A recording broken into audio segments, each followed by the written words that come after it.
Il y a bien des sujets que j'aurais plaisir à aborder autour de la série Le Seigneur des Anneaux, les Anneaux de pouvoir, mais j'ai envie maintenant avec vous de parler du mystère de l'étranger. Attention, cette vidéo s'adresse à celles et ceux qui ont déjà vu parmi vous les 2 premiers épisodes de la série. Et justement concernant le 3e qui arrive ce vendredi 9 septembre, je vous donne rendez-vous en watch party sur la chaîne Twitch de Prime Video à partir de 19h30 en compagnie de Marie Palot.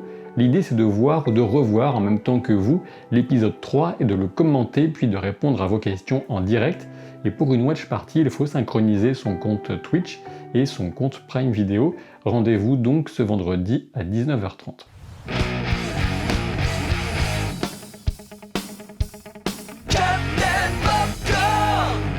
L'étranger a l'apparence d'un humain barbu qui est tombé du ciel au sein d'une météorite. Recueilli par Nori et Poppy, 2 amis pieds velus, il semble donner à la fois des signes de pouvoir inquiétants, mais par certains aspects rappelle les Istari, tels que Gandalf, Radagast ou Saruman. Et même si je n'ai absolument aucune certitude ni information confidentielle, je vous rassure sur la question, j'ai quand même ma petite idée quant à son identité véritable. Alors bien sûr, j'ai déjà abordé rapidement la question dans mon analyse des 2 premiers épisodes disponibles sur la chaîne, mais de toute évidence, la question mérite des explications suffisamment claires et étoffées pour être parfaitement compréhensible, d'où cette vidéo dédiée.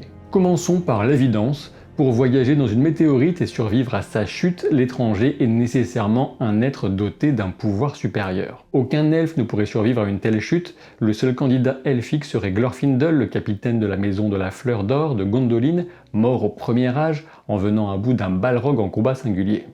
Ouais, il est cool Glorfindel. Et une des spécificités de Glorfindel, c'est qu'il s'est réincarné et qu'il est revenu en Terre du Milieu, ce qui n'est pas banal, puisque généralement les elfes restent ensuite en Valinor. Cependant, cette hypothèse est à écarter. D'une part, Glorfindel ne serait jamais revenu via une météorite, et d'autre part, il n'aurait certainement pas l'apparence d'un humain barbu. Par conséquent, l'étranger appartient à l'ordre des Maillards. Les Maillards au pluriel, Maia au singulier, désignent un ordre d'êtres angéliques au service des Valar. Je vous rappelle que les Valar sont en quelque sorte les archanges de l'univers de Tolkien, cette planète Arda, et je prononce Tolkien comme l'auteur lui-même le faisait, mais Tolkien ça va très bien aussi, pas de panique, on est tous copains là-dessus, c'est pas grave. Les Valar vivent en Valinor, ce paradis terrestre que Galadriel a renoncé à rejoindre dans le premier épisode.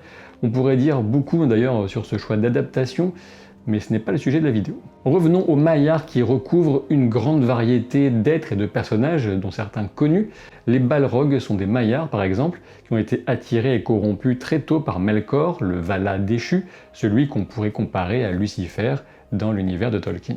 Les Istari, l'ordre des magiciens, avec donc Gandalf et compagnie, sont aussi des Maillards. Melian, l'épouse du roi elfe Elus-Thingol, mère de Luthien, est aussi une Maia. Sauron, ou Sauron si vous préférez ne pas le prononcer selon les règles définies par l'auteur, est lui-même un Maia qui, comme les Balrogs, a été attiré par Melkor et l'a suivi dans le mal jusqu'à la chute de ce dernier, alors qu'on l'appelait Morgoth, et que l'armée des Valar est revenue le déloger pour de bon de sa citadelle à la fin du premier âge. Et comme vous pouvez le constater, certains Maillards sont plus puissants que d'autres, et Sauron, qu'on appelait Mairon auparavant, était l'un des plus puissants.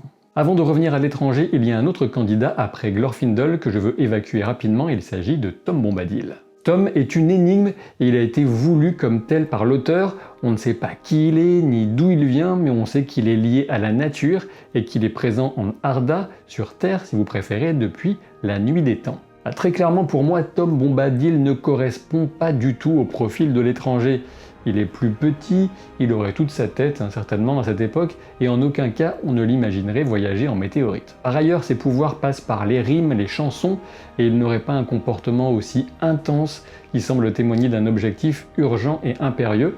Tom se laisse plutôt porter par le rythme de la nature et se préoccupe de son territoire et de ses affaires. Mais alors, qui sont donc les candidats sérieux pour ce rôle d'étranger?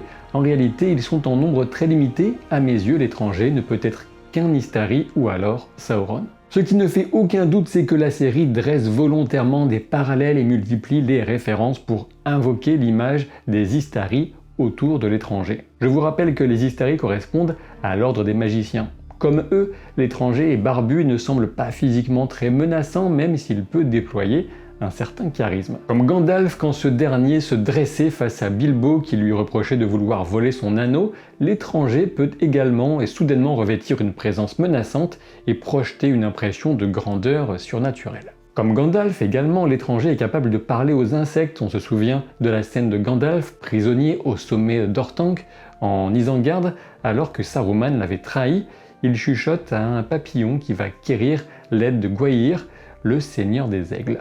À un moment, l'étranger va même tracer un symbole au sol dans lequel certains spectateurs voient la rune de Gandalf, ou du moins la rune dans le mauvais sens. Selon ce qu'on connaît de la chronologie communément admise, les Istari sont arrivés en Terre du Milieu par bateau depuis le Valinor à l'ouest, aux alentours de l'an 1000 du Troisième Âge. Vous le savez sans doute, mais les Istari connus sont Saruman, Gandalf, Radagast et les Mages Bleus, qu'on traduit par Ithrin Luin en langue sindarin. Selon certaines sources, les Mages Bleus, Alatar et Palando, auraient pu arriver plus tôt toutefois au Deuxième Âge, et ça tombe bien, le Deuxième Âge, c'est là où se situe l'action des Anneaux de Pouvoir. Concernant Gandalf, on peut toutefois noter qu'il est rapporté que sous d'autres noms et apparences, ou même simplement en tant qu'esprit, ce Maya serait déjà venu très tôt dans l'histoire de la Terre du Milieu, par exemple peu après l'éveil des elfes pour les protéger des esprits au service de Melkor. Avec le lien qui se crée entre les pieds velus, ancêtres des hobbits, et l'étranger, d'assez nombreux spectateurs sont convaincus que l'étranger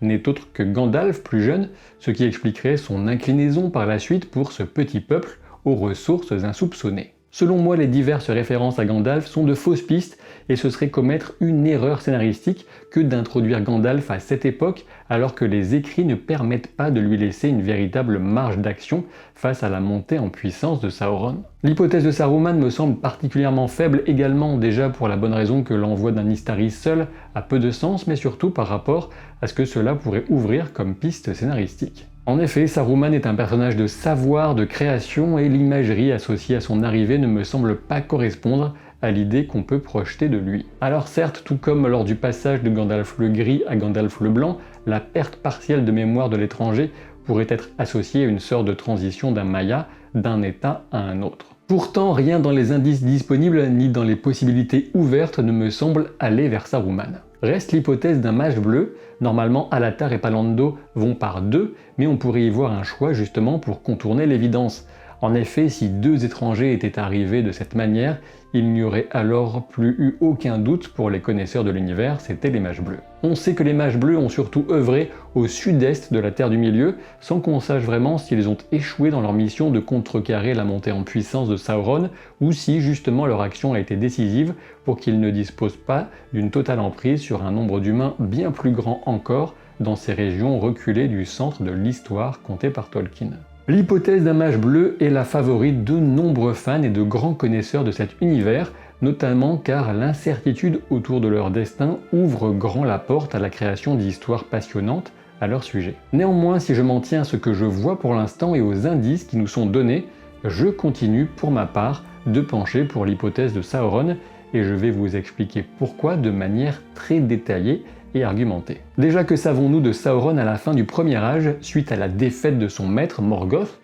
Eh bien, face à la puissance de l'armée des Valar, Sauron a revêtu une apparence gracieuse et il a imploré leur pardon, parlant notamment à Eonwë, le héros de Manwë, le roi des Valar. Il est ajouté que certains estiment même que Sauron s'était sincèrement repenti à ce moment, ne serait-ce que par la peur qu'il l'a saisi face à la chute de son mentor Morgoth. Toutefois, malgré cette repentance plus ou moins sincère, Eonwë a indiqué à Sauron qu'il aurait à se soumettre au jugement des Valar, et Sauron aurait alors craint véritablement à la fois pour l'humiliation de ce processus de jugement, mais aussi pour la probable sentence qui l'aurait accompagné. Alors Sauron a pris la fuite et il s'est caché pendant un long moment, on ne sait pas combien de temps, ça a pu durer plusieurs siècles. Tolkien souligne alors que Sauron n'est pas purement mauvais à ce moment, surtout parce que Tolkien de toute façon ne croit pas en l'existence du mal absolu qui équivaut dans son esprit à une forme d'absence. Comme l'affirme Elrond durant le Conseil dans la communauté de l'Anneau, rappelez-vous, rien n'est mauvais au début, même Sauron ne l'était pas. Toutefois, à ce sujet, Tolkien précise dans une de ses lettres qu'au début du Deuxième Âge, alors qu'il faisait encore profil bas, Sauron découvrit que son savoir était grandement admiré par les êtres doués de raison et qu'il était aisé de les influencer, et son orgueil a alors pris des proportions démesurées. Dans le Silmarillion, il est dit également que pendant un temps, Sauron aurait dissimulé son esprit et caché les sombres desseins qu'il concevait en son cœur. Dans la série, Sauron pourrait être déjà installé et à l'œuvre, notamment au Mordor, c'est vrai. Toutefois, ne serait-il pas plus intéressant de nous montrer à nous spectateurs son cheminement depuis sa fuite, sa terrible peur, sa repentance, qui est survenue à la fin du Premier Âge? Pour quelles raisons Sauron serait-il dans une météorite et pourquoi aurait-il donc perdu la mémoire? Concernant la météorite, je pense que le timing de son arrivée est particulièrement intéressant, alors que Galadriel se trouve au seuil du Valinor et hésite à laisser la lumière et la félicité l'embrasser, elle ne voit absolument pas une météorite partir depuis le pays béni de l'Ouest. Et pourtant, au même moment, le montage nous montre les elfes de Lindon, ainsi que Arondir et Bronwyn, puis les pieds velus qui voient la trajectoire de la météorite dans le ciel. Je pense que Sauron prépare la suite et qu'il voulait se présenter comme un envoyé des Valar. Arriver dans une météorite est suffisamment incroyable pour apporter du crédit à ce mensonge. Si la météorite ne provient pas de Valinor, il n'existe de toute façon aucune puissance en Terre du Milieu pour accomplir un tel prodige, à part Sauron. Pourquoi Sauron aurait-il perdu en partie la mémoire? Ma théorie, c'est qu'il est peut-être resté uniquement sous forme d'esprit durant des siècles pour se cacher et que l'effort demandé pour créer la météorite et s'incarner à nouveau dans un corps dont il n'a pas l'habitude l'ont tout simplement désorienté. Étudions concrètement les autres indices. Le premier, c'est évidemment le mystère entourant la signification de la marque de Sauron. Marque, je vous le rappelle, retrouvée sur l'enclume dans la forteresse du Mal, très au nord, gravée aussi sur la poitrine de Finrod, le frère de Galadriel, ainsi que sur l'épée brisée retrouvée par Theo dans la grange de Waldreg. Comme déjà évoqué dans ma vidéo d'analyse des 2 premiers épisodes, certains pensent reconnaître dans ce signe de Sauron une carte schématique du Mordor. Il s'agirait donc d'un indice géographique pour désigner aux forces du mal qui restent un point de ralliement suite à la terrible défaite subie à la fin du Premier Âge. Là, je vous le dis clairement, je souscris totalement à cette théorie, sachant que les épisodes nous montrent assez clairement l'action de sape menée par les orques, qui ont littéralement commencé à creuser dans le sous-sol de la région de Tir Arad, région qui correspond au Mordor. Lorsque l'étranger tente de communiquer avec Nori, il prononce les mots Manaure, qui pourraient signifier feu sacré. Ensuite, il dessine sans doute des runes ou une carte, et enfin, il désigne une constellation, d'abord en gravant un rocher, puis en utilisant les lucioles pour tracer cette constellation dans le ciel nocturne. En résumé, on a vraiment l'impression que l'étranger recherche un endroit, et cet endroit, c'est probablement l'Orodruin, le mont destin. Et sachant que le Mordor se situe au sud du Rhovanion, où sont actuellement les pieds velus, je suis convaincu que c'est la direction que l'étranger voudra prendre. Les autres éléments qui me font pencher en faveur de la piste de Sauron sont les différents signes relatifs au mal ou à l'iconographie du personnage. On a d'abord la forme d'œil avec l'étranger en son centre dans le plan orbital du point d'impact de la météorite, c'est quand même assez fort. Ensuite, les flammes froides exactement comme ce que Galadriel décrivait au sujet des torches dans l'ancienne forteresse du mal, alors que ce mal justement retenait la chaleur des flammes. Et c'est un phénomène qu'on retrouve bien plus tard avec l'anneau unique, anneau intimement lié à l'essence profonde de Sauron et qui ne chauffe pas même quand il est jeté au feu. Juste après le passage de la comète au-dessus de Lindon, le haut roi Gil-galad se penche et ramasse une feuille d'arbre touchée par la corruption. La série trace un parallèle très net entre une scène entre Nori et l'étranger et celle où le père de Nori, Largo, se brise la cheville. Enfin, on a l'effet sur les lucioles, le rapport qu'a l'étranger avec son environnement en usant de ses pouvoirs semble donc pour le moins délétère. Pour terminer, outre ces signes, on peut aussi plus prosaïquement s'intéresser à l'apparence qu'aurait l'étranger sans barbe.